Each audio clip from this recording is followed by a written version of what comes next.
Yan, so isang magandang araw sa ating lahat. So this is a church construction update. So tara na po.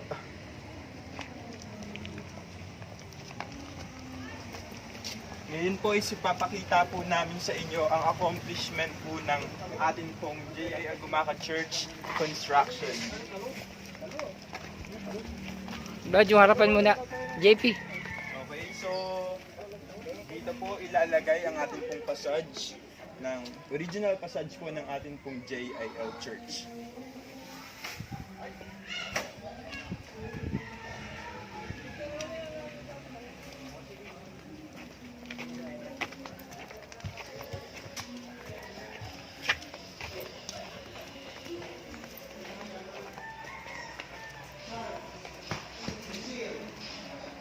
So ngayon naman po is naandito tayo sa ating first floor at kung mapapansin niyo po is kaunti pa lang po yung improvement dahil po ang pinakang priority po natin ay yung pong nasa parteng taas. So by the way, ito pong first floor po natin, dito po natin makikita someday yung pong mga rooms po natin and at the same time yung office and school canteen po natin.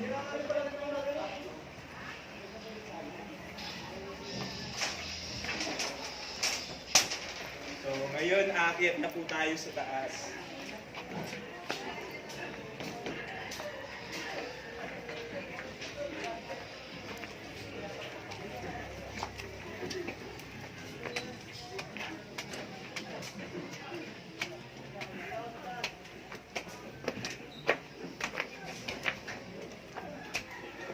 Okay, so here we are in our second floor. So, ayan po, ito po na po yung kabuuhan ng atin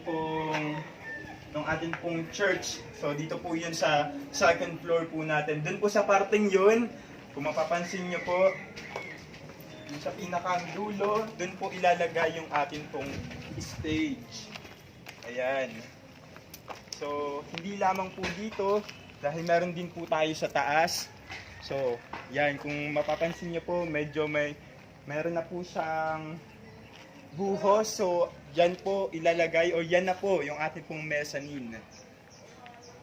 At, syempre, so hindi naman po mawawala sa atin ang ating pong CR. Yan, dito po ang CR ng mga babae. At, ang CR ng mga lalaki. So yan, so akyat na po tayo sa taas. Mezzanine naman.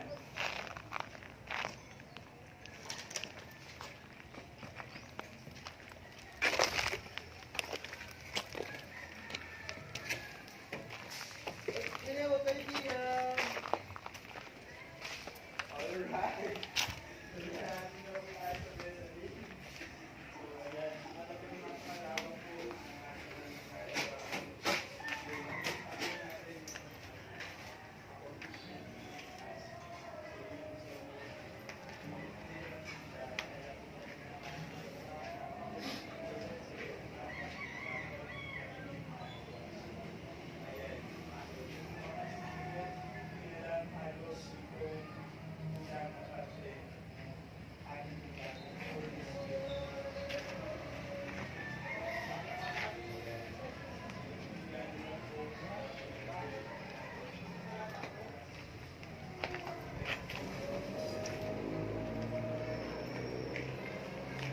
Kaya paggraba na yan.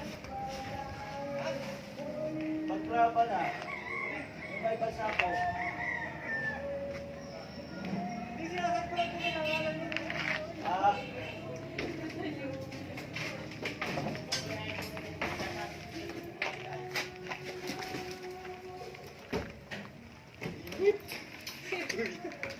Pwede. Padali ulo mo kuya sa huli. Oh, sige, magsasalita ka na ulit, Brad. Ha? JP. Das pa. Hindi ko na makita ka. Sa araw, dito ka sa kabila. So, yan mo na. I-close mo na sa update mo. Ay, na-close. Nag-close na kayo dun? Ah, sige.